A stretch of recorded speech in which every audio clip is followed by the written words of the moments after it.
आज मैं गई थी अपनी खाला के घर इफ्तार में। तो चलिए मैं आपको दिखाती हूँ मैंने इफ्तारी में क्या क्या चीजें खाई थी। तो अभी हम जा रहे हैं खाला के घर और हमारी खाला हमारे घर से बहुत पास में रहती, तो हम चलते फिरते उनके घर पहुंच गए थे। तो अभी हम आ गए हैं और मेरी अपी बना रही है दही बड़े और मैंने उनको देखे आकर तो यहाँ पे उन्होंने सारा काम कर ली थी, मतलब सारी प्रिपरेशन इफ्तारी की हो चुकी थी। छोटे मोटे काम बाकी थे तो मैंने सोची चलो मैं भी छोटे मोटे काम करवा लेती हूँ। मैंने ब्रेड का पैकेट खोल कर दी, लेकिन जब मैं उसको खोल रही थी तो मेरा हाथ ना एक दही बड़े की कटोरी में लग गया, लेकिन लकीली वो गिरी नहीं, वो वैसी की वैसी थी।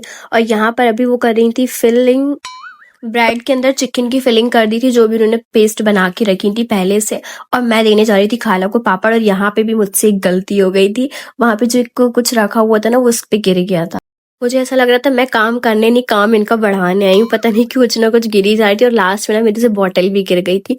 रोजा खुलने में बहुत कम टाइम था तो अप्पी ने दोनों जगह पर तवा चढ़ा दिया था जिसमें वो जल्दी जल्दी कर। दूसरी वाली अप्पी ने खजूर को अच्छे से वॉश कर लिया था। अच्छा आप मुझे ये बताओ, आप खजूर को वॉश करके खाते हो या फिर ऐसे ही खा जाते हो? और यहाँ पर अभी मैं कर रही थी शरबत के लिए डिस्पोजल को बाहर निकाल रही थी और मैं ये सोची थी अब यहाँ पर मुझसे कोई गड़बड़ी ना हो, अगर ये प्लेट मेरे हाथ से गिरी ना तो इतना सारा शरबत वेस्ट हो जाएगा। लेकिन अल्लाह का शुक्र था कि ये नहीं गिरी और मैंने उसको अपनी बहन के हाथ से वहां रखवा दी थी। और यहाँ पर हो रही है सैंडविच की कटिंग, क्योंकि हम इसको सैंडविच वाला शेप देना चाह रहे हैं। ब्रेड को बीच से दो करना है आपको, आपका सैंडविच का शेप बिल्कुल रेडी हो जाएगा, जैसा बिल्कुल मार्केट में मिलता है ना बिल्कुल वैसे ही रेडी होगा। दस्तरखान पे सारी इफ्तारियां रख दी थी लाकर, जो बनी हुई थी रोजेदार के लिए, मतलब हम सब लोगों के लिए रखी हुई थी।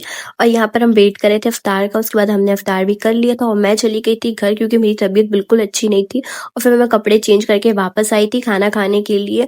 और यहाँ पर बनी थी बिरयानी, और रमजान शरीफ में बिरयानी पुलाव तो बिल्कुल नॉर्मल होता है। तो ये था आज का मेरा मिनी ब्लॉग। चलो मिलती हूँ आपसे नेक्स्ट ब्लॉग में। अल्लाह हाफिज।